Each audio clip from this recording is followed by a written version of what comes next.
A lot of people wonder why Ursula von der Leyen was in the meeting with Macron and Xi Jinping, and that is a fair question. Wherever you are, welcome to another of my takes on China, and this time today I'm going to be a little more geopolitical than usual, maybe even make a few predictions. Richard Brett 899 asked this question, and for me it was quite a good question. Perhaps you may be able to help me in understanding why Ursula von der Leyen was always there whenever Macron met with Xi. And that's true. She travelled to China with him just a few months ago. He went on to say, she ought to have known that she's not welcomed in China or by Xi.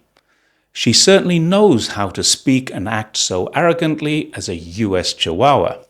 And whilst I love the descriptive term, there's no doubt that she can be likened to a lapdog. I kind of like Chihuahuas, so I prefer the term bulldog, since to me, despite her appearance being more like a Chihuahua, a bulldog suits her personality a lot more, at least in my opinion. To be honest, I really don't know the real reason why she was there, but there are some obvious explanations. She is vying for a second term in the job, and as such, this gives her exposure and it keeps her in the public eye. It also proves to the US that they have someone on the inside and at the very top of the decision-making process in the European Union. But there's a little more to it than that. France is a member of the EU, and therefore, despite what they say about maintaining sovereignty, members do not maintain full sovereignty. One of von der Leyen's jobs would have been simply to remind both Macron and Xi Jinping that she has the right to sit in on a meeting with an EU leader, and Macron has no right to make unilateral decisions that might have an effect on other European Union members. This is a dilution of France's sovereignty, no doubt, but it's also a strong demonstration and a reminder of the EU's power over its members. People in the UK felt that they had lost too much of their own decision-making process and they pulled out. There were a variety of other reasons, such as immigration, which was a problem, trade issues, and at the time, a strong desire to deal more with China, which wasn't as easy if they were a member of the European Union. Don't forget, UK now are accessing the Comprehensive and Progressive Trans-Pacific Partnership, the CPTPP, and they have an association now with ASEAN, the Association of Southeast Asian Nations, as a dialogue partner. Both would have been impossible if they'd remained part of the EU.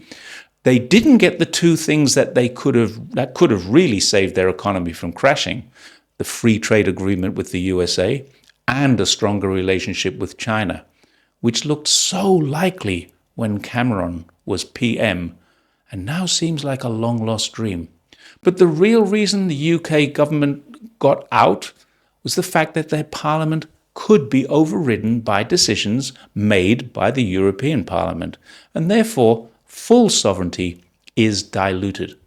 Now, I'm not sure if unelected representatives such as von der Leyen can make decisions, but they can certainly influence policy so that what Germany wants, while one of their citizens is president of the European Commission, will generally be adopted by the European Union. And to be honest, von der Leyen reports to the European Union Parliament, but sometimes it appears she controls it. Much as I was surprised by the UK's decision to pull out, I thought it was a strange decision, I can see why a lot of people wanted it. There's nothing worse than not having the ability to make binding decisions in your own country and needing to abide by decisions that may actually harm your economy for the greater good of smaller economies. Serbia, a smaller economy, has been waiting to join the EU since 2009. There are a couple of problems. One is Kosovo. The other is that they have elected a socialist government. The EU doesn't like the fact that a democratically elected government can actually be socialist, so they've stalled in the hope of a change either being natural and organic or perhaps encouraged by outside forces. It hasn't happened.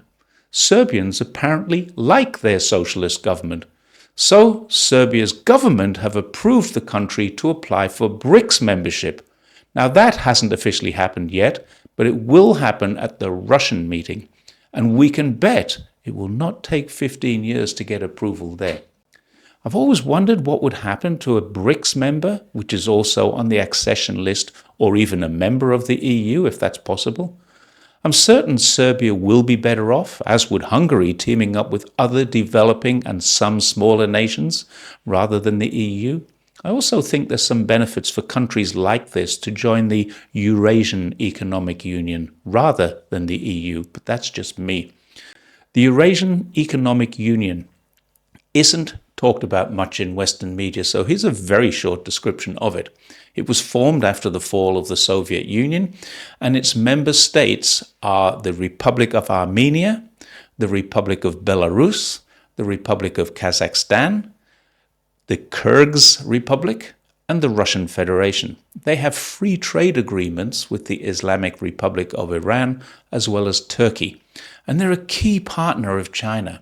There's a lot to offer countries that sign up to this, including free trade with Russia and preferential treatment with China.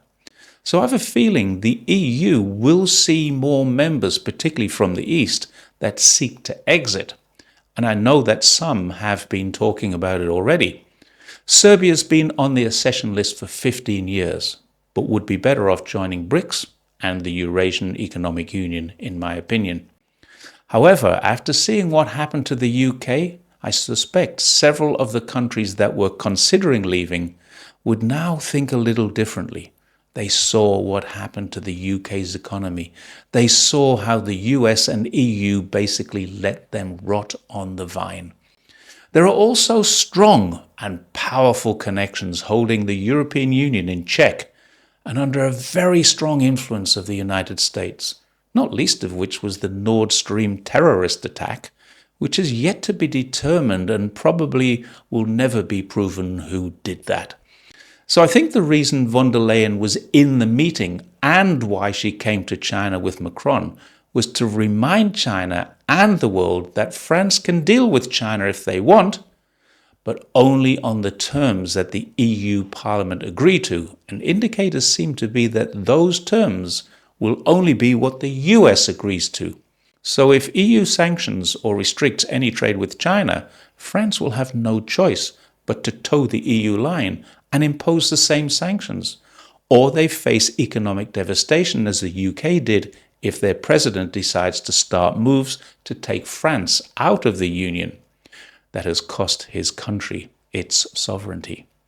So why was she there? She was there just to prove she can be there. She made her point. We shall see what happens. Some of my predictions may come true, some may not. Let's see. Thanks very much for watching my take on China again, and please don't forget to like, share, subscribe, or check the subscribe button if you think you're already subscribed. Many people have been unsubscribed. Thank you, YouTube. And I will see you next time. Bye for now.